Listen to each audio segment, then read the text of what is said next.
موضوع الدرس فی احوال الاشقیاء یوم القیامہ، سورۃ الزخرف، تفسیر ابن کثیر۔ الحمد للہ رب العالمین، والصلاة والسلام علی اشرف الانبیاء وسید المرسلین، سیدنا محمد وعلی آلہ واصحابہ اجمعین۔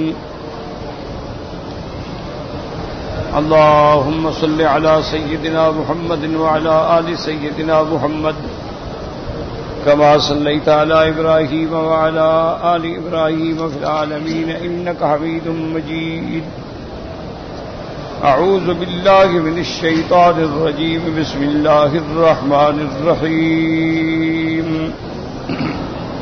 إن المجرمين في عذاب جهنم خالدون،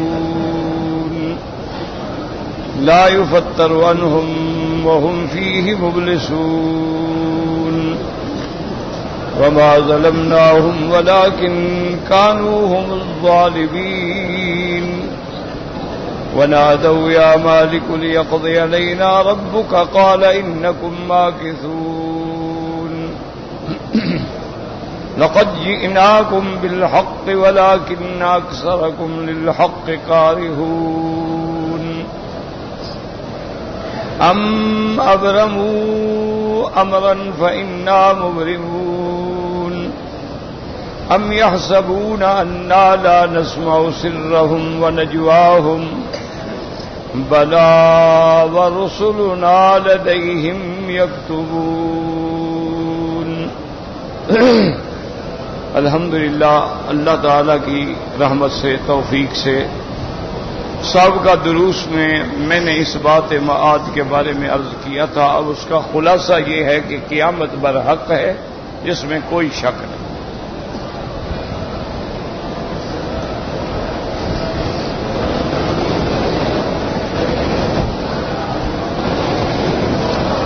اللہ تبارک و تعالی ہی اس کے وقت کو جانتے ہیں۔ ایک بات یاد رکھیں، قیامت برحق ہے، لیکن کب ہوگی اللہ کے سوا کوئی نہیں جانتا۔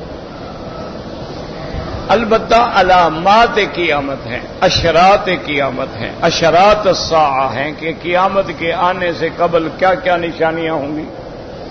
تو وہ بہت بڑی نشانیاں ہیں۔ بعض کو کہا جاتا ہے اشرات الصغریٰ اور بعض کو کہتے ہیں اشرات الکبریٰ، یعنی چھوٹی علامتیں اور بڑی علامتیں۔ تو اب یہ بھی یاد رکھ لیں کہ جتنی چھوٹی علامتیں ہیں وہ سب گزر گئی، اب جو باقی ہیں وہ بڑی علامتیں ہیں۔ بڑی علامتوں میں یہ علامت ہے کہ خروج الدابۃ من الصفا، یہ صفا پہاڑی سے ایک جانور نکلے گا اور بات کرے گا جیسے انسان بات کرتا ہے۔ تو یہ بھی علامتیں قیامت میں ایک نشانی ہے۔ اسی طرح خروج یاجوج و ماجوج، ذوالقرنین نے جن کو بند کر دیا تھا وہ بھی نکلیں گے، یہ بھی علامات ہیں قیامت میں۔ اسی طرح خروج الدجال، دجال بھی ظاہر ہوگا جو دعویٰ خدائی کا کرے گا اور پورے عالم میں پھرے گا، اور اس کے بعد بھی شیطان کی طرح قوات استدراجیہ ہوں گی، لیکن ایمان والے اس کے فتنے سے اللہ کی رحمت سے بچ جائیں گے۔ اور دجال پوری دنیا کے ہر شہر میں جائے گا، الا مکہ اور مدینہ میں نہیں آ سکے گا۔ الا انقابھا الملائکہ، حضور پاک نے فرمایا کہ اللہ پاک حرمین الشریفین کے سرحدوں پہ پہرا لگا دیں گے فرشتوں کا۔ اگر دجال آنے کی کوشش کرے گا تو وہ مار مار کے اس کو بھگا دیں گے، لہذا یہاں ان دو شہروں میں داخل نہیں ہوگا، نہ مکہ میں داخل ہوگا نہ مدینہ منورہ میں داخل ہوگا۔ معنی یہ ہے کہ یہ دو شہر جو ہیں فتنہ دجال سے بھی محفوظ رہیں گے۔ تو یہ بھی علامات قیامت۔ اسی طرح مہدی کا ظاہر ہونا یہ بھی علامات میں سے ہے، اور مہدی جو ہیں ان کا نام بھی حضور پاک کے نام پہ ہوگا، محمد ابن عبداللہ ہوگا، اور ان کی والدہ کا نام بھی حضور کی والدہ کے نام پہ ہوگا، اور قریش سے ہوگا، اور مکہ میں بین الرکن الیمانی والحجر الاسود وہ ظاہر ہوگا، اور پھر دنیا میں عدل و انصاف کے لیے سعی کرے گا، اور اسی مہدی کا آخری دور ہوگا کہ پھر عیسیٰ ابن مریم آسمانوں سے اتریں گے۔ عیسیٰ ابن مریم علیہ الصلوۃ والسلام جب تشریف لائیں گے، آپ آگے دجال کو بھی قتل کریں گے اور آپ آگے صلیب کی قوت کو بھی توڑ ڈالیں گے، اور اس کے بعد جزیہ بھی ختم فرما دیں گے، اور پوری دنیا جو ہے وہ عدل سے، انصاف سے، خیرات سے، برکات سے، ثمرات سے بھر جائے گی۔ پھر سیدنا عیسیٰ ابن مریم پہ بھی موت آئے گی اور وہ بھی دفن ہوں گے روضہ محمد مصطفیٰ صلی اللہ علیہ وسلم پہ۔ یہ نشانیاں تو ہیں، لیکن قیامت کب ہوگی کوئی نہیں جانتا، اس لیے کہ حضور پاک نے فرمایا خمس لا یعلمہن الا اللہ، 5 چیزیں ہیں جن کا علم اللہ کے سوا کسی کو نہیں، اور سب سے پہلے یہ آیت پڑھی ان اللہ عندہ علم الساعہ، قیامت کا علم جو ہے صرف اللہ تبارک و تعالیٰ کو ہے کہ وہ کب ہوگی، کتنا دن باقی رہ گئے، کتنا وقت باقی رہ گیا، اللہ کے سوا کوئی نہیں جانتا۔ اور اسی میں حکمت ہے، اگر ہمیں قیامت کا پتہ لگ جائے ہم تو زندگی سے بھی پہلے مر جائیں گے ڈر کے مارے۔ یہ بھی اللہ کی حکمت ہے کہ اللہ نے اس کا علم کسی کو نہیں دیا، ہر آدمی چل رہا ہے، جب آ جائے گی تو آ گئی، اس قصہ ختم ہو جائے گا۔ یہ باتیں بھی الحمدللہ آپ پڑھ چکے ہیں۔ دوسری بات میں نے آپ سے یہ کہی تھی کہ عذاب قبر بھی حق ہے، اور قبر اسی قبر کو کہا جاتا ہے جو دنیا میں قبر ہے، اسی کا نام قبر ہے، اسی کا نام ہے اذ القبور بعثرت کے قبریں جو ہیں وہ کھولی جائیں گی۔ اسی قبر کے بارے میں ہے کہ الہاکم التکاثر حتی زرتم المقابر، اسی قبروں کے بارے میں ہے کہ حضور پاک نے فرمایا انی نہیتکم من زیارت القبور الا فزوروها، میں نے تم لوگوں کو قبر کی زیارت سے منع کر دیا تھا، اب اجازت دیتا ہوں زیارت کیا کرو، قبروں پہ جایا کرو، قبرستان پہ جانا، ان کے لیے دعا کرنا، ان کے لیے مغفرت ماننا یہ بالکل جائز ہے، شریعت میں منع نہیں ہے۔ قبر پہ جا کے سجدہ کرنا منع ہے، قبر والے سے مانگنا منع ہے، قبر والے کو چومنا منع ہے، قبر والے کے نام پہ نظر، نیاز، منت، منوتی، اعتکاف یہ منع ہے۔ یہ نہیں کہ قبروں پہ نہ جاؤ، حضور خود تشریف لے جاتے تھے، ہفتے میں حضور لازماً ایک دفعہ شہداء احد تشریف لے جاتے تھے۔ اسی طرح میرے آقا جنت البقیع الغرقد جو مدینے کا قبرستان ہے وہاں تشریف لے جاتے تھے اور ان کے لیے بڑی لمبی لمبی دعائیں کرتے تھے۔ تو لہذا آدمی کا جب بھی قبرستان پہ گزر ہو، ایک تو سلام کرے اور دوسرا ان کے لیے دعا کرے کہ اللہ ان کے درجات کو بلند فرمائیں اور اللہ ان کی قبروں پہ رحمتیں نازل فرمائیں، اور ان کے بعد اللہ ہمیں ہدایت پہ قائم رکھیں اور اللہ ہمیں موت بھی ہدایت پہ عطا فرمائیں۔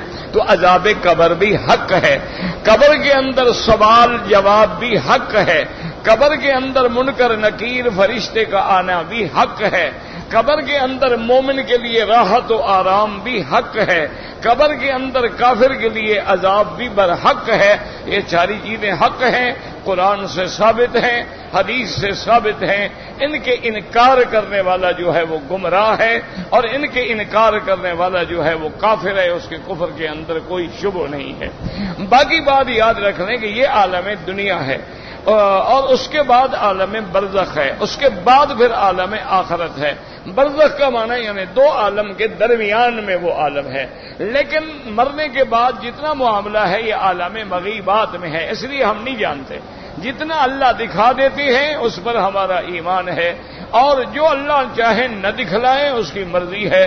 کبھی اللہ تبارک و تعالی نمونہ دکھلا دیتے ہیں کہ ان کے بندوں کی قبریں کھلتی ہیں تو بالکل ایسے معلوم ہوتا ہے کہ جیسے آج دفن کیے گئے ہیں، بدن بھی سلامت ہے، کفن بھی سلامت ہے، حتیٰ کہ ان کے داڑھی مبارک میں جو تیل لگا وہ بھی چمک رہا ہوتا ہے۔ اور کبھی اللہ تبارک و تعالی اللہ معاف کرے عذاب کا نمونہ بھی دکھلا دیتے ہیں کہ قبر کھولی گئی تو سانپوں سے بھری ہوئی ہے، قبر کھولی گئی تو آگ کی لپٹیں آ رہی ہیں، اور کبھی کبھی قبر نے اپنے مردے کو اٹھا کے خود باہر پھینک دیا ہے۔ ایسے واقعات بھی اللہ دکھا دیتے ہیں تاکہ تم لوگ دیکھ لو، سمجھ لو کہ عذاب قبر حق ہے۔ کبھی اللہ ظاہر فرما دیتے ہیں، اور کبھی اللہ نعیم جنت جو ہے وہ بھی دکھلا دیتے ہیں کہ اللہ والے فوت ہوتے ہیں، ان کی قبروں سے خوشبوئیں آ رہی ہوتی ہیں، اللہ تبارک و تعالیٰ کے لوگ دفن ہوتے ہیں اور مٹی سے خوشبوئیں آ رہی ہوتی ہیں، جیسا کہ تاریخ گواہ ہے کہ امام بخاری رحمت اللہ علیہ جب فوت ہوئے تو ان کی قبر مبارک سے خوشبو آئی۔ حضرت لاہوری رحمت اللہ علیہ کی قبر کے بارے میں بھی آتا ہے کہ جب ان کو دفن کیا گیا تو ان کی قبر سے بھی خوشبو آئی۔ حضرت احمد علی لاہوری رحمت اللہ علیہ جو بڑے مفسر قرآن تھے اور متبع سنت محمد مصطفیٰ تھے اور عاشق رسول اللہ تھے صلی اللہ علیہ وعلی آلہ واصحابہ وسلم، اسی طرح میرے وہ دوست بھی تھے، بلکہ محترم یعنی واجب الاحترام دوستوں میں تھے، حضرت محمد موسیٰ روحانی وادی کے نام سے، ان کے بارے میں بھی مجھے یہ معلوم ہوا کہ جب ان کو دفن کیا گیا تو ان کی قبر سے بھی خوشبو آتی رہی۔ تو بہرحال یعنی کبھی اللہ یہ بھی دکھلا دیتے ہیں، حتیٰ کہ حضرت جابر رضی اللہ تعالیٰ عنہ فرماتے ہیں کہ میرے والد جو تھے وہ احد میں شہید ہوئے تھے، میری تمنا تھی کہ میں اپنے ابا کو جنت البقیع مدینے کی حد میں دفن کرتا، کیونکہ جبل احد تو باہر ہے حرم کے، لہذا ایک تمنا تھی، لیکن اب کیسے قبرستان کھولا جائے؟ اتفاق کی بات ہے کہ بارش آئی اور ساتھ پہاڑ ہے احد، پہاڑ سے جو پانی گرتا ہے نا وہ تو ایسا ہوتا ہے جیسے گولی جا رہی ہو نا، جیسے ہمارے ہرود کوہی ہوتی ہے ڈیرہ غازی خان میں اور ڈیرہ اسماعیل خان میں، پہاڑوں کے جو پانی آتے ہیں نا وہ ٹرکوں کے ٹرک اٹھا کے پھینک دیتے ہیں، اور یہاں ہم نے الحمدللہ کئی دفعہ دیکھا ایسے واقعات کو۔ تو بہرحال یہ ہے کہ جب وہ آیا سیل آیا تو قبریں کھل گئیں، تو حضرت جابر فرماتی ہے میں نے جا کے دیکھا تو بالکل میرے ابا کا بدن صحیح سالم تھا، جیسے دفن کیا تھا اسی طرح سے۔ حتیٰ کہ ایک صحابی کے بارے میں آتا ہے کہ جب ان کو تیر لگا جو اللہ کے راستے میں شہید ہوئے تھے تو جلدی سے ہاتھ یوں رکھ لیا، اب جب قبر کھلی اور ہاتھ ہٹاتے تو فوراً خون نکلنا شروع ہو جاتا، یعنی معلوم ہوتا کہ ابھی تک بھی خون موجود ہے اور تازہ ہے اور بالکل تازہ۔ اسی طرح اللہ کبھی یہ واقعات بھی دکھا دیتے ہیں اور وہ واقعات بھی دکھا دیتے ہیں تاکہ لوگوں کے لیے نمونہ بن جائے، ورنہ وہ عالم غیب ہے، اس کا دیکھنا، دکھلانا، سمجھنا، سمجھانا ہمیں کوئی ضرورت نہیں۔ اسی طرح اب تیسری بات جو میں نے عرض کی تھی وہ بھی یاد رکھیں کہ مومن کی ارواح علیین میں ہیں اور علیین 7ویں آسمان پہ، اور کافروں کی ارواح سجین میں ہیں، وہ 7 زمینوں میں نیچے ہے، لیکن ان کا تعلق جو ہے اس مردے سے جوڑ دیا جاتا ہے، اس جسم سے جوڑ دیا جاتا ہے، جیسے کہ سورج اپنے مقام پہ ہے لیکن اس کی شعاؤں سے سارے فصل پک رہے ہیں اور ساری دنیا فائدہ اٹھا رہی ہے، اور سورج تو اپنے مقام پہ ہے۔ اسی طرح آپ دیکھیں کہ چاند اپنے مقام پہ ہے، لیکن جوں جوں چاند چڑھتا ہے سمندر کی لہروں میں جوش آتا ہے، مد و جزر پیدا ہوتا ہے، پھر جوں چاند ڈھلتا ہے تو پھر سمندر بھی خاموش ہو جاتا ہے، اب کہاں چاند اور کہاں سمندر، لیکن اس کا تعلق ہے۔ اسی طرح چاہے روح علیین میں ہو لیکن اشراف علی الجسد یا علاقت مع الجسد ہوتا ہے۔ اب یہ بات بھی یاد رکھیں، عام مومن کا علاقہ اتنا ہوتا ہے کہ بس سوال جواب کر سکے اور اس کے بعد اس کو راحت قبر اور عذاب قبر کا پتہ چل سکے، لیکن انبیاء کی چونکہ شان بہت زیادہ ہے تو ان کا تعلق بھی بہت زیادہ ہوتا ہے، ان کے ارواح مبارک کا تعلق بھی زیادہ ہوتا ہے، اور اللہ کے جتنے نبی گزرے ہیں سب اپنی قبروں میں زندہ ہیں، اللہ کے جتنے انبیاء گزرے ہیں الانبیاء احیاء فی قبورہم، اپنے قبور کے اندر وہ زندہ ہیں، اور انبیاء کا شان شہداء سے بڑھ کر ہے، جب شہید زندہ ہے تو انبیاء تو بطریق اعلیٰ و اولا زندہ ہیں۔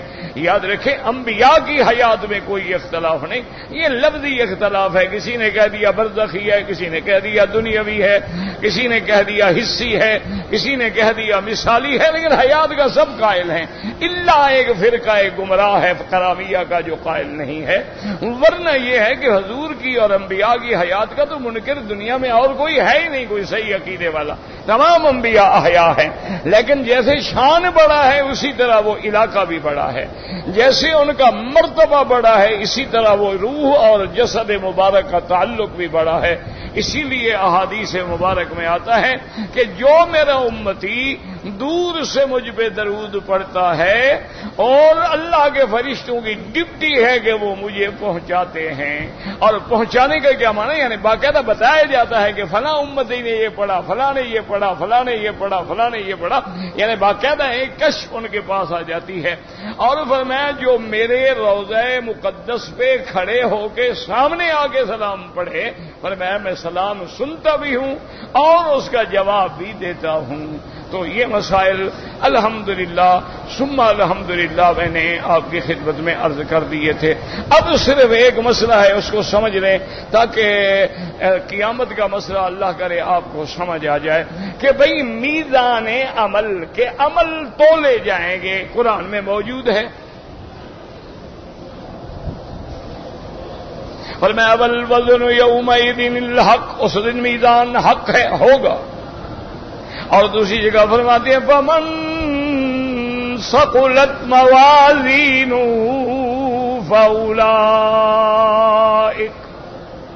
جن کی تولیں بھاری ہو گئیں وہ کامیاب ہو گئے. ایمان بھی ہے اور اعمال بھی بھاری ہو گئے، گناہ تھوڑے ہیں نیکیاں زیادہ. اچھا بعض ایسے ہوں گے جن کی نیکیاں کم پڑ گئیں اور گناہ بھاری ہو گئے. تو منع کیا ہوا کہ میزان ہوگا، ہر حال میں میزان. اچھا اب میزان کیا ہوگا یہ بات سمجھیں، جس کی وجہ سے جو دشمنان اسلام ہیں نا، دشمنان قرآن ہیں اور خاص طور پہ مستشرقین ہیں، یہ بڑے شور مچاتے ہیں مسلمانوں کو گمراہ کرنے کے لیے. اور جی کیا وزن ہوگا؟ بندے نے عمل دنیا میں کیا تھا، مثلا دنیا میں اس نے کسی کو گالی دی، وقت گزر گیا، وقت چلا گیا، کسی نے چوری کی، کسی نے شراب پیا، کسی نے وہ دنیا میں کیا، وہ بات ہی ختم ہو گئی. وہ وقت بھی گیا، وہ وقت گیا، زمانہ گیا، وہ دنیا بھی گئی. تو اب کون سا عمل ہے جو تولا جائے گا؟ اس لیے وہ یہ شبہات کرتے ہیں کہ دیکھو جی عمل کیا ہم نے دنیا میں، عمل دنیا ختم، عمل بھی ختم، تو اب کیا تولیں گے؟ اس لیے وہ شبہ کرتے ہیں اور عام آدمی بیچارہ گھبرا جاتا ہے. وہ کہتے ہیں یار بات تو ٹھیک ہے، کس چیز کا وزن ہوگا بھلا؟ یاد رکھو اس کا ایک جواب تو وہ ہے جو میں نے پہلے عرض کیا تھا کہ ہر بات کو مخلوق اور خالق کے درمیان میں فرق کرو. خالق خالق ہے، مخلوق مخلوق ہے. اب دیکھو نا بھئی آج سے 50 سال پہلے کوئی جانتا تھا کہ ہوا کا وزن ہوگا؟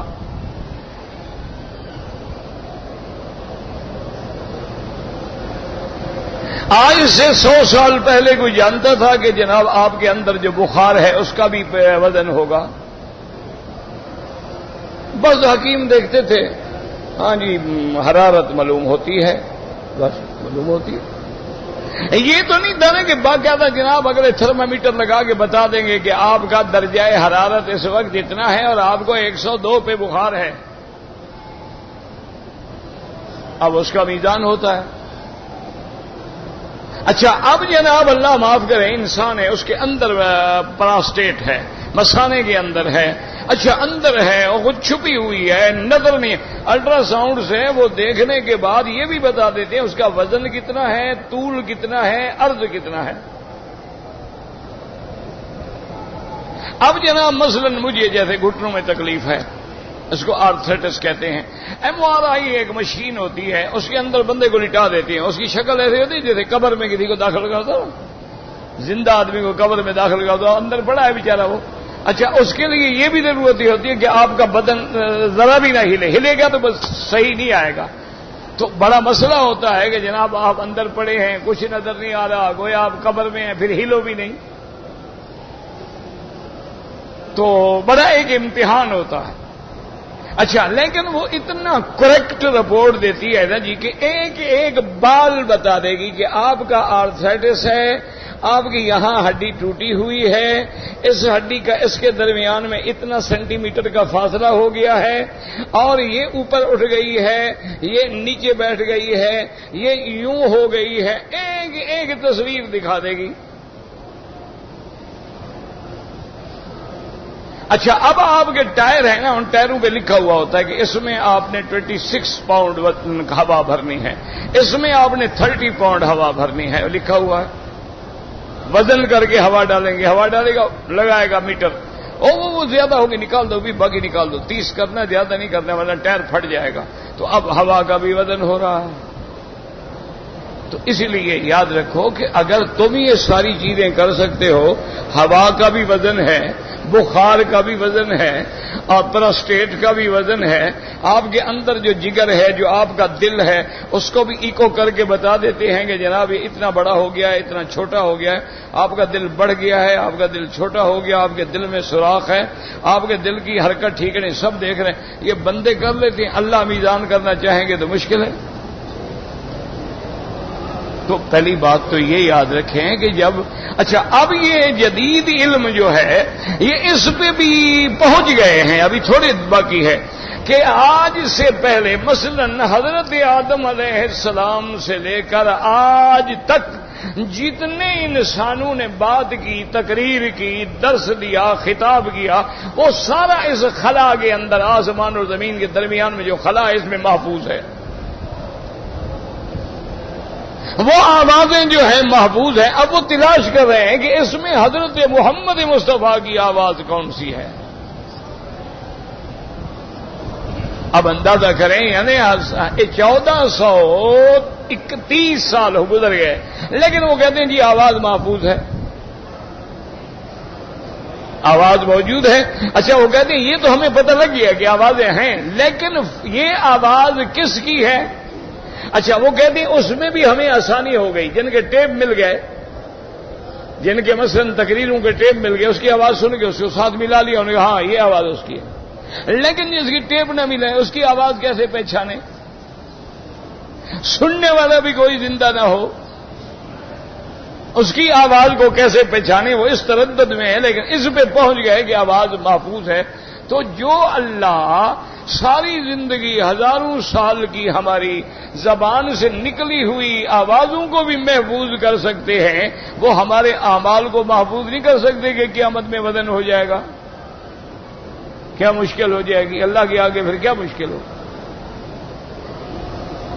تو اسی طرح ایک بات دماغوں میں رکھ لیں۔ اچھا اب جناب دوسرا جواب یہ ہے کہ ایک صحیح حدیث ہے، یہ ہاتھ رکھا کرو، یہ آج بڑا جھگڑا ہوتا ہے نا جی، اور جی چار امام، یہ جاہلوں کی باتیں ہوتی۔ چاروں امام جو ہیں وہ تابع ہوتے ہیں کتاب و سنت کے، یاد رکھو گے، اصل کتاب و سنت ہے۔ مسائل منسوسہ ہوتے ہیں، یاد رکھو، منسوسہ غیر متعارضہ، یعنی نص بھی ہے اور اس میں جھگڑا بھی نہیں۔ جیسے مغرب کی کتنا 3 رکعتیں منسوس ہے، جھگڑا بھی کوئی نہیں۔ عشاء کی 4 رکعتیں منسوس ہے اور جھگڑا بھی کوئی نہیں۔ اچھا منسوسہ غیر متعارضہ، بعض منسوسہ لیکن متعارضہ، کیا معنی ہے کہ فاتحہ پڑھنے کا مسئلہ ہے، اب حدیث میں تو ہے لیکن آگے نہ پڑھنے کا حکم بھی موجود ہے، تو متعارضہ تو ہو گیا۔ منسوسہ غیر متعارضہ، منسوسہ متعارضہ۔ اچھا غیر منسوسہ مسئلہ ہے ہی نہیں قرآن و سنت میں، اب اس میں کہاں جائیں گے ہم؟ اجماع میں۔ اچھا اجماع میں بھی ہمیں کوئی فیصلہ نہیں ملا، پھر ہم جائیں گے قیاس میں، اور قیاس کس پہ کرے گا مجتہد؟ انہی مسائل پہ جو قرآن و سنت میں ہیں۔ یاد رکھو ان کا کام یہ ہوتا ہے القیاس مظہر لا مثبت۔ قیاس کا معنی یہ ہے کہ اندر چھپے ہوئے مسئلے کو نکال کے ظاہر کر دے، یہ معنی نہیں ہوتا کہ خود مسئلہ گھڑ دے اور نیا بنا دے، وہ مسئلہ بناتے نہیں ہیں، وہ جو قرآن و سنت کی روشنی میں مسائل ہیں، یہ تو جھگڑے ہوتے ہیں نا، اور جی اماموں سے پہلے کس کی تقلید ہوتی تھی؟ اللہ کے بندے، تو حضور کے زمانے سے مسئلہ چلا آ رہا ہے، بلا وجہ ایک دوسرے سے ضد نہ کیا کرو۔ حضور کے زمانے میں جب حضرت معاذ یمن گئے تو یمن میں کس کی تقلید ہوتی تھی؟ حضرت معاذ کی۔ یمن والے کس سے مسئلہ پوچھتے تھے؟ حالانکہ حضور موجود ہے، لیکن حضور تو مدینے پاک میں ہے نا، یمن والا ہر آدمی کیسے آئے پوچھنے کے لیے؟ تو لہذا جو حضرت معاذ فرماتے تھے اسی پہ عمل ہوتا تھا۔ اسی طرح یاد رکھو کہ حضور کے 149 صحابہ ہیں جو مقام فتویٰ پہ ہیں، یعنی حضور کی بات جو ہے 149، ان میں مکثرین بھی ہیں، مکلین بھی ہیں، پھر ہر جگہ ان کا فتویٰ چلتا تھا۔ وہ صحابی فتویٰ دیتے تھے، جیسے خلفائے راشدین ہیں، حضرت زید بن ثابت ہیں، حضرت عبداللہ بن مسعود ہیں۔ اسی طرح پھر جیسے جیسے صحابہ تقسیم ہوتے گئے، کوفے میں عبداللہ بن مسعود چلے گئے، ان کے مسئلے پہ عمل ہوتا رہا۔ مکے میں حضرت عباس آ گئے، ان کے مسئلے پہ عمل ہوتا رہا۔ اسی طرح ان کے بعد پھر تابعین کا دور آیا، تو کہیں عطا ابن رباح آئے، کہیں میمون ابن مہران آئے، اور کہیں ابراہیم نخعی آئے، کہیں حسن بصری آئے، تو ان کی تقلید ہوتی تھی۔ مسئلہ ایک آدمی سے پوچھا جاتا تھا۔ یہ ایک واضح سی بات ہے، یاد رکھو، اس لیے جھگڑا کرنے کی کوئی ضرورت نہیں ہوتی۔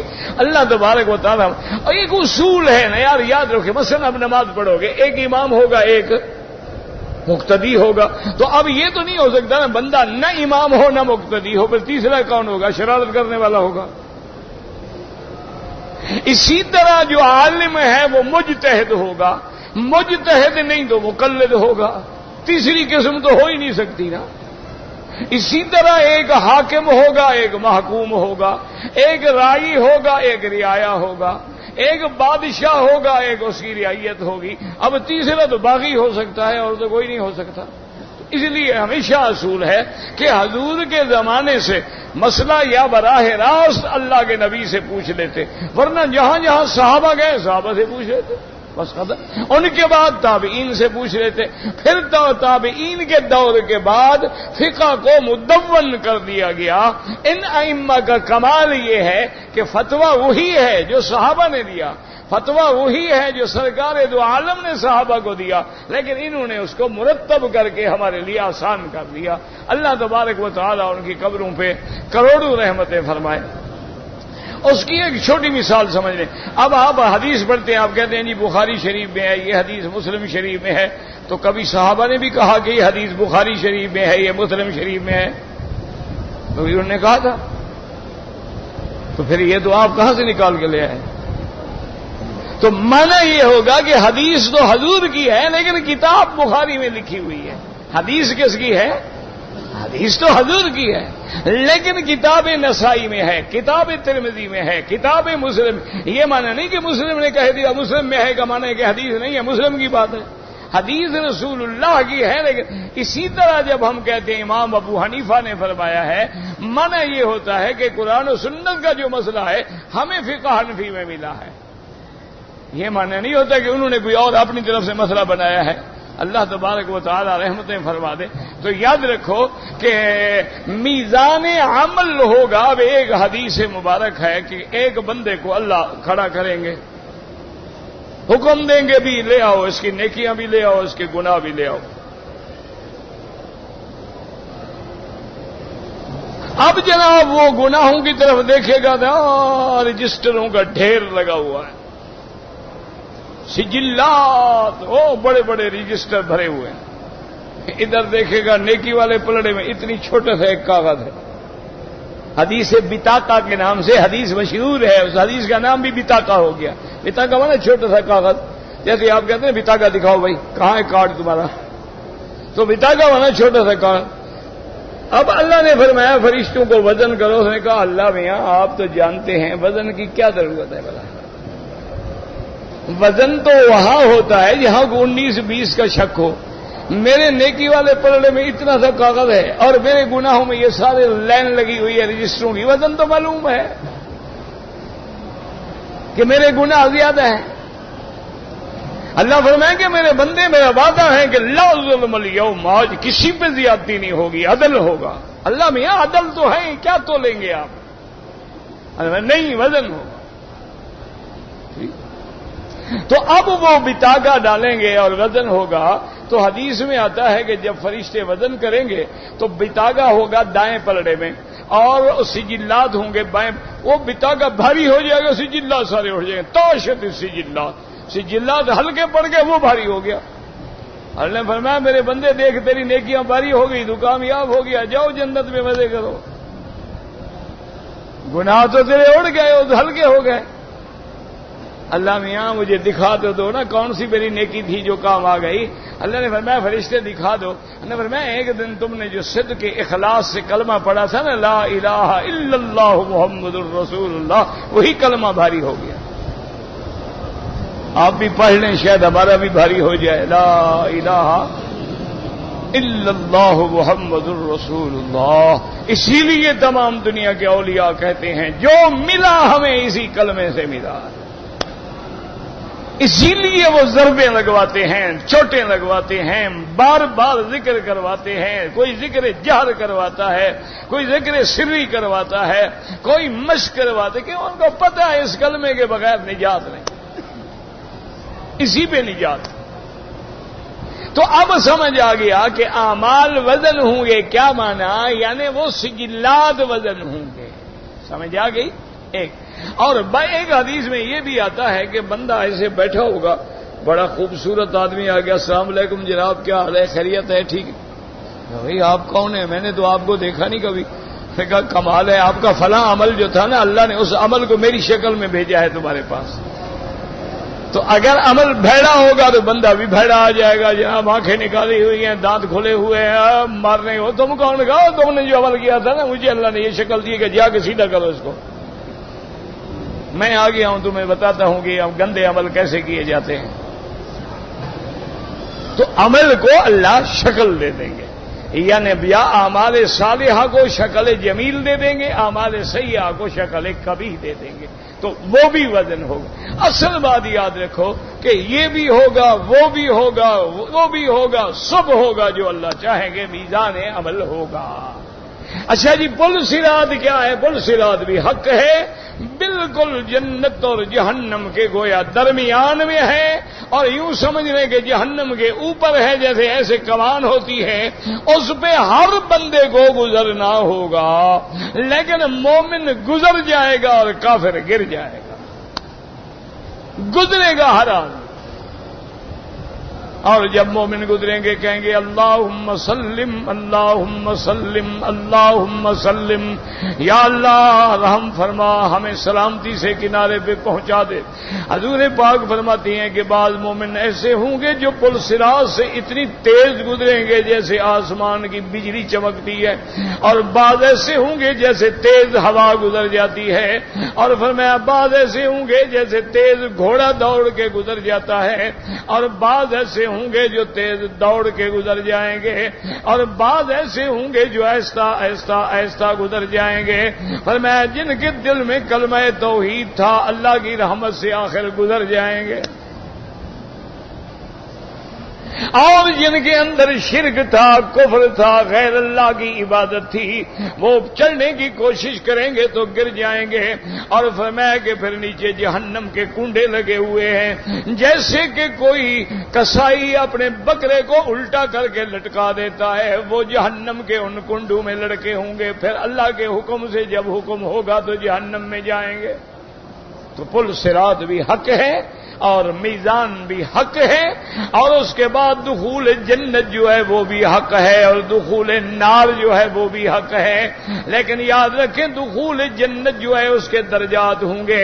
بعض ایسے ہوں گے جو سب سے پہلے دفعہ جنت میں داخل ہوں گے, بعض دوسرے نمبر پہ, بعض تیسرے پہ, بعض چوتھے پہ, بعض پانچویں پہ, اور بعض ایسے ہوں گے جو جہنم میں پڑے ہوں گے لیکن اپنے گناہوں کی سزا بھگتنے کے بعد نکلیں گے. اور بعض ایسے ہوں گے کہ گناہوں کی وجہ سے جہنم میں ہوں گے لیکن انبیاء کی شفاعت سے نکل آئیں گے. اور بعض ایسے ہوں گے جن کے جہنم کا فیصلہ ہوگا, اپنی اولاد اگر حافظ قرآن ہے تو اس کی سفارش سے نکل آئیں گے, اور بعض قرآن کی سورتوں کی سفارش سے نکل آئیں گے, اور اکثر جو ہیں وہ میرے مدنی سرکار کی شفاعت سے نکل آئیں گے.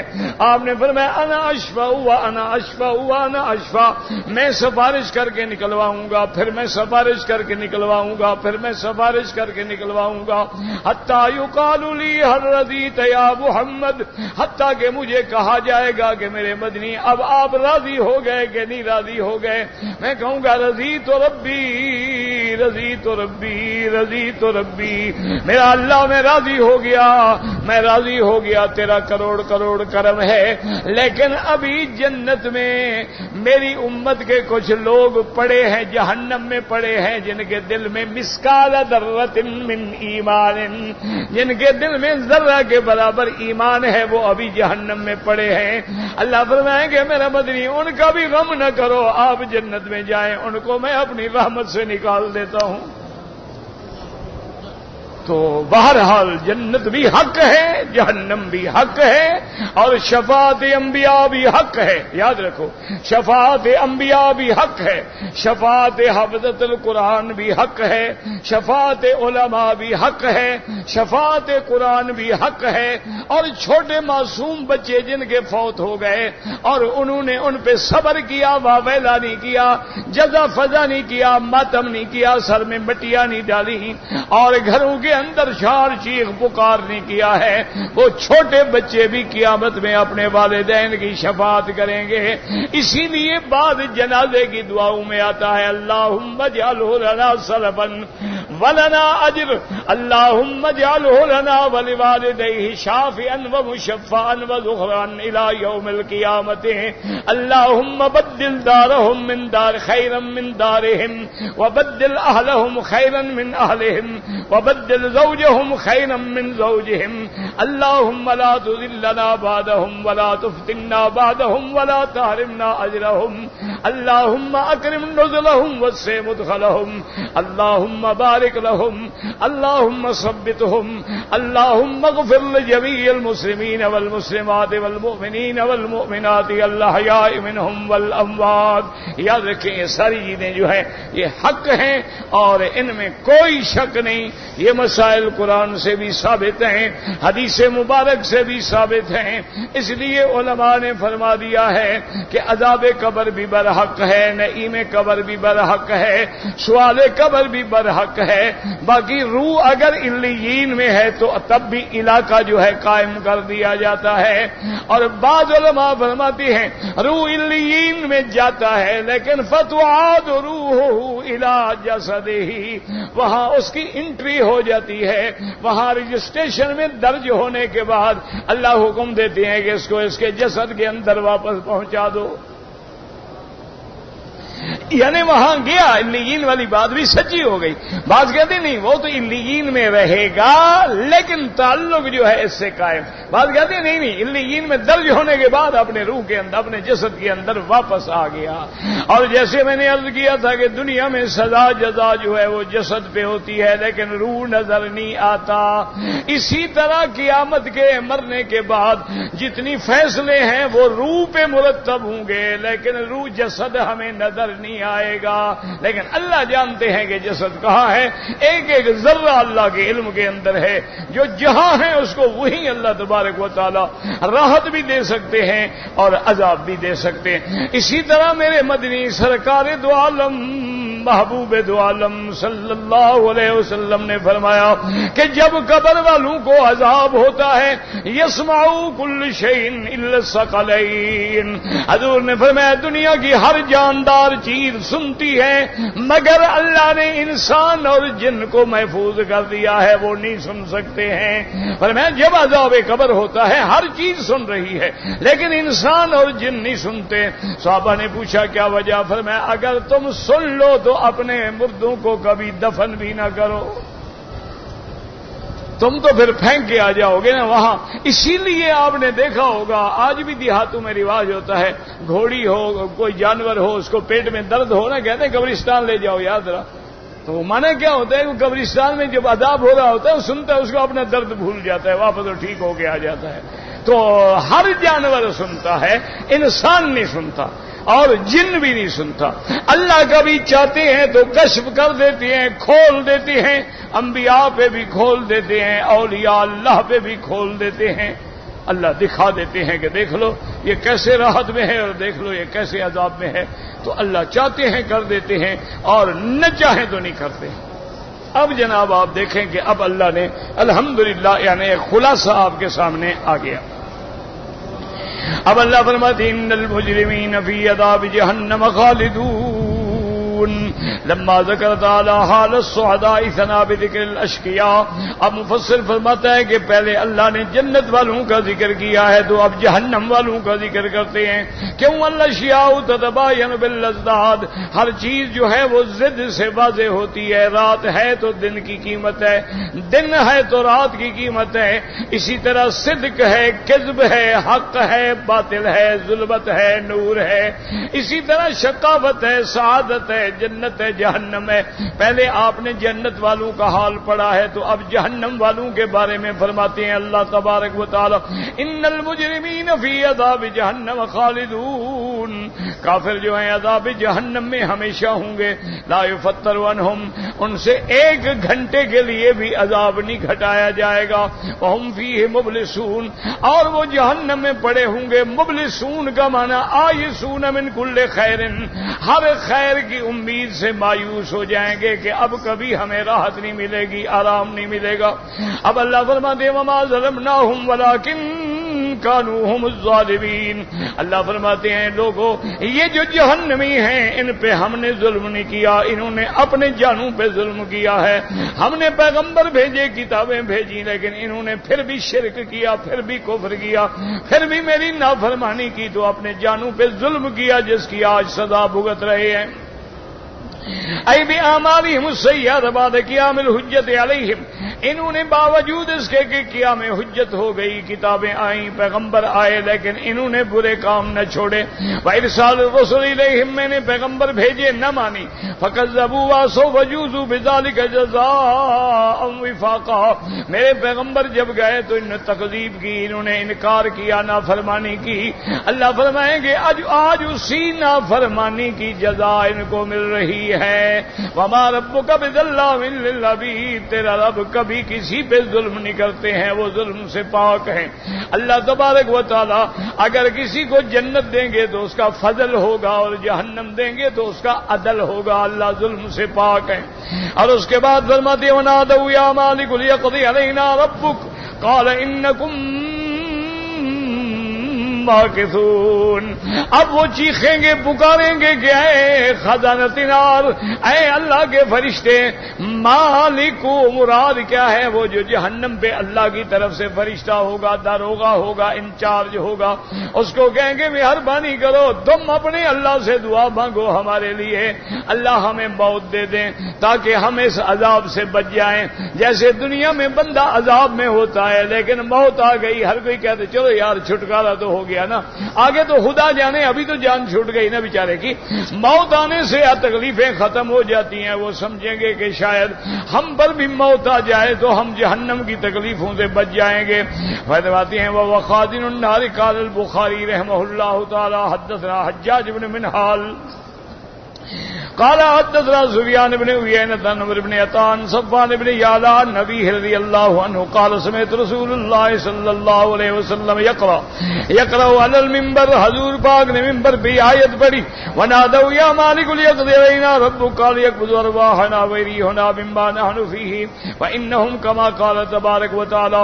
وہ کہیں گے اے مالک مہربانی کر, اللہ سے دعا کرو, اللہ ہماری روح قبض کر دے, موت آ جائے تاکہ ہم اس عذاب سے بچ جائیں.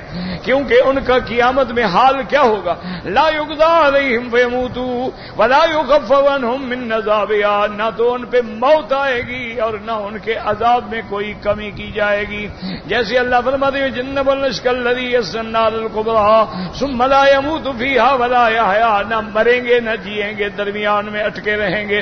فلما سالوا ان یموتوا اجابہم مالک, جب وہ یہ درخواست کریں گے تو مالک النار جواب دیں گے قال انکم ماکثون, کہ تم نے ہمیشہ یہاں رہنا ہے.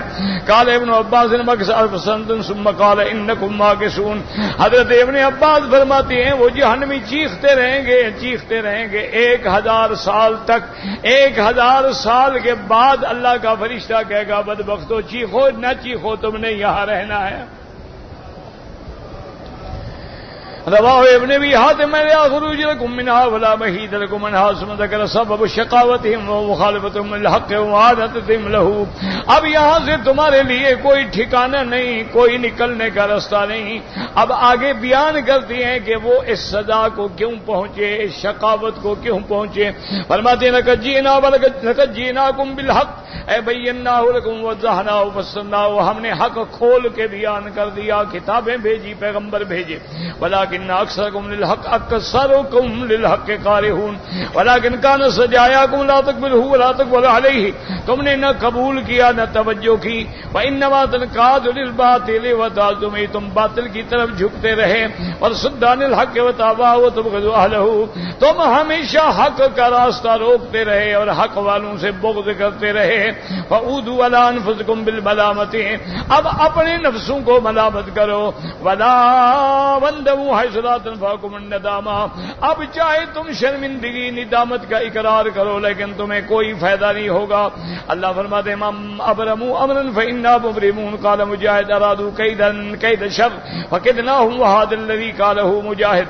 اللہ پاک نے فرمایا میرا مدنی کافر بہانے کرتے ہیں، مکر کرتے ہیں آپ کو نقصان پہنچانے کے، لیکن ہم ایسی تدبیر کریں گے کہ ان کی ساری تدبیریں ختم ہو جائیں گی. جیسے فرمایا مکروا مکرا ومکرنا مکرا وهم لا يشعرون، انہوں نے بھی تدبیر کی، خفیہ تدبیر کے ذریعے آپ کو نقصان پہنچانا چاہا، اور ہم نے بھی تدبیر کی، اور ایسی تدبیر کی کہ ان کو خبر بھی نہ لگی، پتہ بھی نہ چلا. وذلك ان المشركين كانوا يتحيلون في رد الحق بالباطل بحيل ومكر يسقونه، کافر کوشش کرتے تھے کہ حق کو ٹالیں، بہانے بناتے تھے حق ٹال. فقالهم الله تعالی وردوا ذلك عليهم، اللہ نے ان کا وبال جو ہے انہی پہ ڈال دیا. اللہ فرماتے ہیں کیا یہ بدبخت سمجھتے ہیں کہ ہم چوری چوری جو تجویزیں کرتے ہیں، جو تدبیریں کرتے ہیں، شاید اللہ کو پتہ نہیں ہے. اللہ نے فرمایا تم جاہل ہو. ام یحسبون انا لا نسمع سرهم ونجواهم، کیا یہ گمان کرتے ہیں کہ ہم ان کی سرگوشیاں نہیں سنتے؟ خبردار ہم سنتے ہیں، ہم جانتے ہیں. بلا ورسلنا لدیہم یکتبون، صرف یہ نہیں کہ سنتے ہیں بلکہ ہمارے فرشتے مقرر ہیں، تمہاری ہر بات کو لکھ بھی رہے ہیں. بلا ورسلنا لدیہم یکتبون نحن نعلم ما هم علیہ والملائکۃ یکتبون اعمالهم صغیرها وکبیرها، اور سارے اعمال تمہارے لکھے جائیں گے. اور جب قیامت کا دن ہوگا تو تمہیں پکڑا دیے جائیں گے. اور جب کافر کتاب دیکھے گا، نام اعمال دیکھے گا، گناہوں کی فہرست دیکھے گا تو حیران ہوگا اور کہے گا ما لهذا الكتاب لا يغادر صغيرة ولا كبيرة الا احصاها ووجدوا ما عملوا حاضرا ولا يظلم ربك احدا. اللہ فرماتے ہیں اب دیکھ کے کہے گا ہائے کاش یہ کیسی کتاب ہے جس نے ہمارا ہر چھوٹا بڑا گناہ لکھا ہوا ہے. اللہ نے فرمایا میرے بندے ہم کسی پہ ظلم نہیں کرتے. لہا ما کسبت وعلیہا ما اکتسبت، جو تم نے نیکی کی اس کا بدلہ ملے گا، جو برائی کی اس کا عذاب ملے گا. اللہم اجرنا من النار، اللہم اجرنا من النار، اللہم اجرنا من النار، یا مجیر اجرنا من النار. اللہم انا نسألک رضاک والجنۃ ونعوذ بک من سخطک والنار.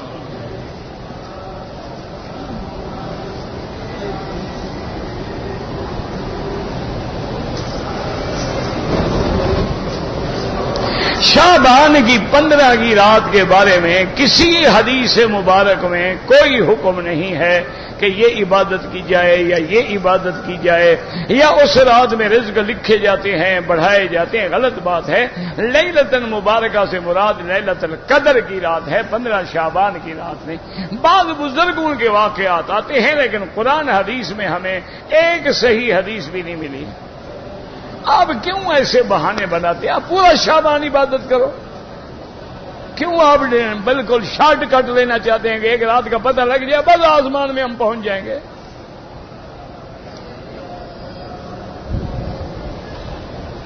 لیلۃ القدر کی رات ہے جو 1000 مہینے سے بھی بہتر ہے، لیکن نہیں پتہ. اللہ عالم. مانا ہے آپ محنت کرو، سارا رمضان لگے رہو، تہجد پڑھو، تراویح پڑھو، اشراق پڑھو، ضحیٰ پڑھو، طواف کرو، عمرے کرو، پورا شعبان کا مہینہ لگے رہو. ویسے 13، 14، 15 3 روزے رکھنا سنت ہے، وہ روزے رکھو. ہر خمیس جمعرات کا سوموار کا روزہ رکھو. تم کیوں ڈھونڈ رہے ہو؟ بس ایک منٹ پتہ لگ جائے بس اسی دن ہم ٹکر مار کے نکلے جائیں گے. اللہ بھی جانتے ہیں تمہارے ہیلے بانے.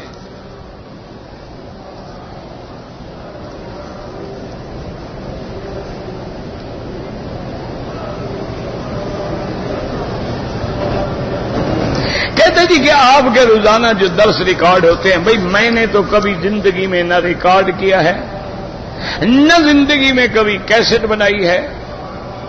مختلف دوست ہیں جو ریکارڈ کرتے ہیں، بناتے ہیں، کبھی مہربان ہوں تو مجھے بھی دے جاتے ہیں کہ اپنے دوستوں کو دے دیا کریں۔ میرے پاس تو ہوتا نہیں، لیکن آپ کو روزانہ کا درس مل جائے گا انشاءاللہ۔ باقاعدہ دکانوں پہ بھی ملتا ہے اور دوستوں سے بھی ملتا ہے۔ کہتے جی کہ ہاتھ اٹھا کے دعا مانگنا بالکل جائز ہے، اور نہ مانگنا بھی ثابت ہے، مانگنا بھی ثابت ہے۔ اس لیے یعنی 1400 سال گزر گئے، امت سے ابھی فیصلہ نہیں ہوا کہ ہاتھ اٹھا کے دعا مانگی جائے یا نہ مانگی جائے۔ کوئی حد ہے؟ اللہ کے بندے، صحیح حدیثوں میں آتا ہے، حضور فرماتے ہیں کہ جب بندہ ہاتھ اٹھاتا ہے میری رحمت کو حیا آتی ہے کہ یردہما صفرا، کہ میں اس کے ہاتھوں کو خالی بھیج دوں۔ اسی طرح حدیثوں میں آتا ہے کہ دعائے استسقاء میں حضور نے اتنے ہاتھ اٹھائے کہ آپ کے بغلوں کی سفیدی بھی ظاہر ہو گئی۔ کبھی اٹھا لیے، کبھی نہ اٹھائے، کبھی مانگ لیا، کبھی نہ مانگا۔ یہ کون سا جھگڑا ہے؟ کون سا اس کفر و اسلام کی جنگ ہے؟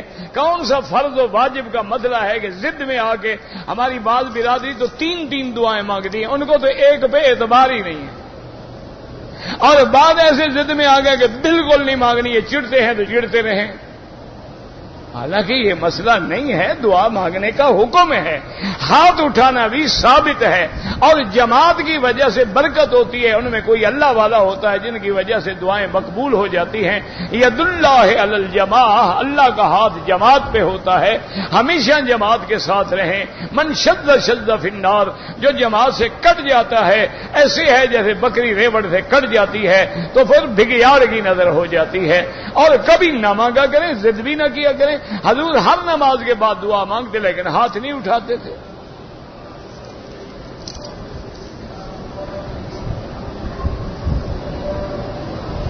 کہتے کہ جو لوگ بعد میں آتے ہیں لیکن پھلانگ کے ہمارے سروں سے آگے گزرتے ہیں، اللہ ان کو ہدایت دے، اور کیا کر سکتے ہیں؟ شریعت میں ناجائز ہے، جو پہلے آیا اس کا حق ہے۔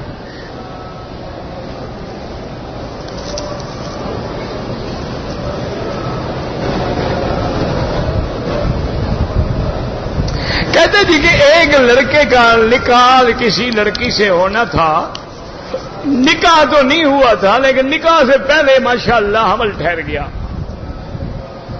اس لڑکے نے بعد میں پھر جو ہے نکاح کر لیا، تو بچہ تو حالت بنا میں ہوا ہے نا، نکاح میں تو نہیں ہوا نا۔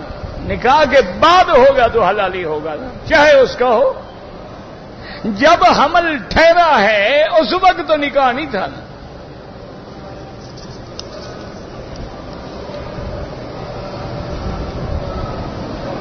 بہرحال آپ کی والدہ فوت ہو گئی، ان کے لیے مغفرت کی دعا کریں۔ باقی خواب شاب کا مجھے پتہ نہیں لگتا، کسی اور بزرگ سے پوچھا کرو۔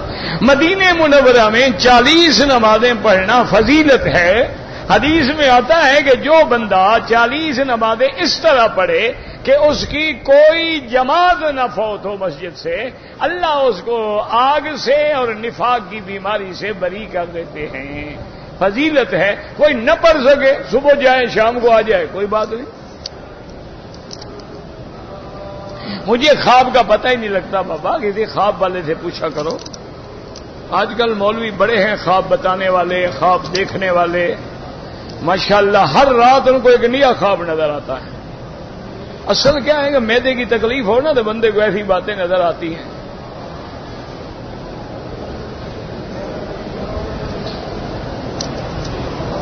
ایک سلام ہے کہ 2 سلام ہے، دونوں جائز ہیں جناب، ایک پھیرو 2 پھیرو، کوئی فرق نہیں پڑتا۔ کیا ہے، کون سے اس نے مسئلے ہیں جو تم نے پکڑے ہوئے ہیں؟ نماز میں وہ 2 سلام پھیر دیتے ہیں، جنازے میں 1 پھیر دیتے ہیں، تاکہ دونوں حدیثوں پہ عمل ہو جائے۔ امام ابو حنیفہ فرماتے ہیں جتنے اللہ کا نام کے لفظ زیادہ ہوں گے اتنا ثواب زیادہ ہوگا، لہذا 2 دفعہ ہم کہیں گے السلام علیکم ورحمۃ اللہ، تو لفظ بڑھ گئے کہ کم ہو گئے؟ بڑھ گئے تو زیادہ ثواب ملے گا۔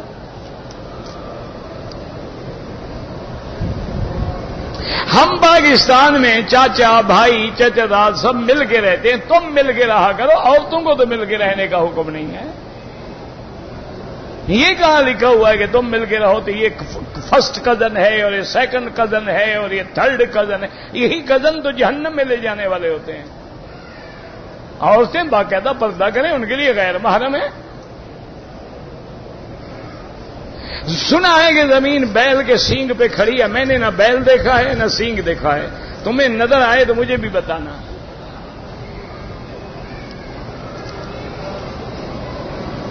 اگر پاکستان سے ہم آئے ہیں، اب مکے میں ہیں، بھئی پاکستان سے آؤ یا ہندوستان سے، جب مکے میں ہو بات ختم ہو گئی.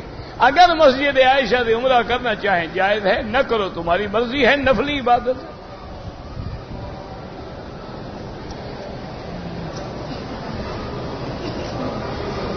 کہتے جی کہ موبائل سے تصویریں بناتے ہیں، بالکل ناجائز ہے. اب یہ بلا عام ہو گئی ہے، کس کس کو منع کرو؟ ہر مرد، ہر عورت، ہر بچے کے جیب میں ہے. اگر گورنمنٹ ڈنڈا مارے پھر آپ کہیں گے دیکھو جی مہمانوں کے ساتھ یہی سلوک ہے. ہم تو محبت میں کعبے کی تصویر بنا رہے ہیں. یہ جتنے شرک ہوئے ہیں نا، یہ بھی محبت میں ہوئے ہیں.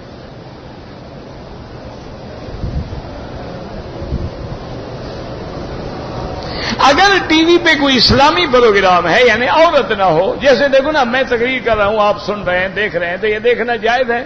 یہاں جائز ہے تو وہاں بھی جائز ہے. اگر عورت تقریر کر رہی ہو اور آپ دیکھ رہے ہو، حرام ہے، وہاں بھی حرام ہے. جو حرام ہے حرام ہے، جو حلال ہے حلال ہے. اس میں کیا ہے؟ یعنی اگر آپ ایک ماچس کی ڈبی لے لیں، اس سے آگ جلا کے کھانا پکائیں تو نعمت ہے، لیکن گھر کو آگ لگا دیں تو وہ عذاب ہے. اب اس کا معنی یہ تو نہیں کہ ہم ماچس توڑ ڈالیں، ماچس رہے نا دنیا میں.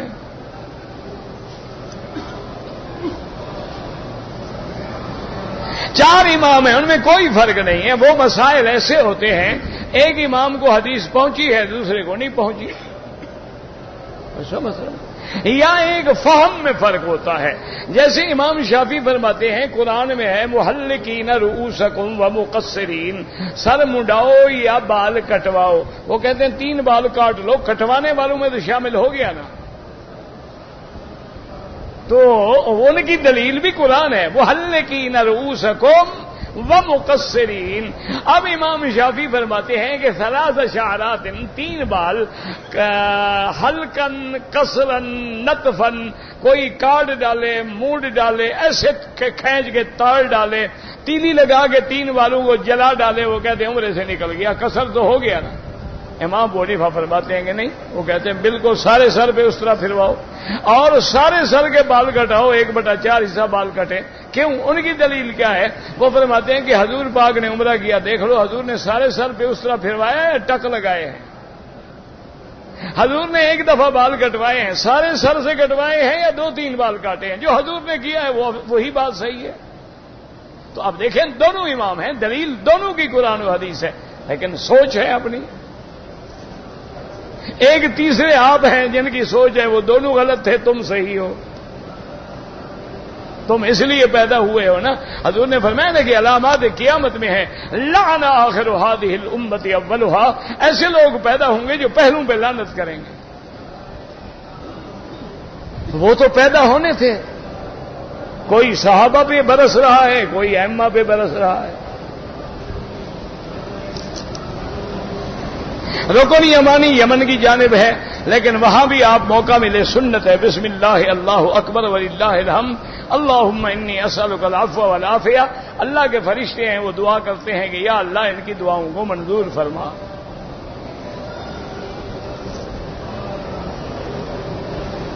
کہتے ہیں جی عصر کے وقت قیامت آئے گی، اللہ کو پتا ہے، ہمیں تو کسی جگہ پتہ نہیں لگا عصر کا وقت ہوگا یا مغرب کا وقت ہوگا. یہ آتا ہے اچانک آئے گی، اللہ عالم.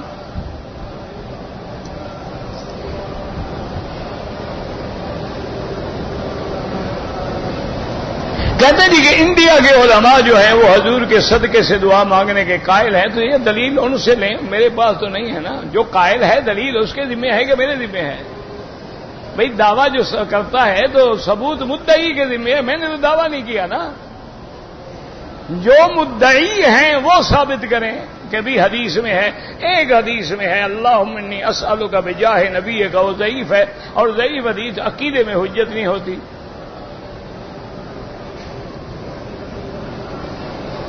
بعض لوگ کہتے ہیں کہ حضرت خضر دنیا میں موجود ہیں. میرے لیے تو آپ موجود ہیں, مجھے تو پتہ نہیں حضرت خضر کدھر ہیں.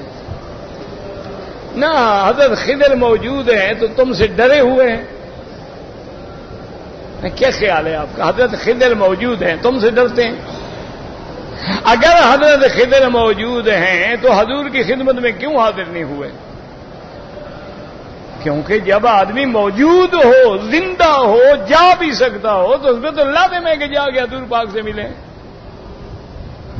لہذا یاد رکھو حضرت خضر بھی فوت ہو گئے. ایسے لوگوں نے گھڑا ہوتا ہے. انگوٹھی میں عقیق کی عظمت کوئی پتھر بھی پہنو سب جائز ہے. عقیدہ نہ رکھو کہ نفع نقصان دیتے ہیں, بس خوبصورتی کے لیے ہاتھ میں ڈالا ہوا ہے, ڈالا ہوا ہے.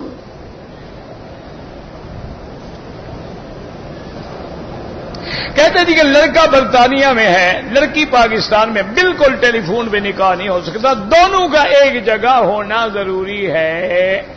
یا وہ لڑکا وہاں سے پاکستان میں کسی کو اپنا وکیل شرعی بنا دے کہ میں فلان ابن فلان کو اپنا وکیل شرعی بنا کے حق دیتا ہوں کہ وہ فلاں لڑکی سے جا کر میرا نکاح اور ایجاب قبول اور سارے شرائط طے کر دیں. وہ ان کو اختیار دے دے, وہ وکیل وہاں بیٹھ کے نکاح کر دے اس کا. ٹیلی فون پہ کبھی نکاح نہیں ہوتا, دونوں کا ایک جگہ موجود ہونا ضروری ہوتا ہے. ویسے ٹیلی فون پہ نکاح بھی نہ کرنا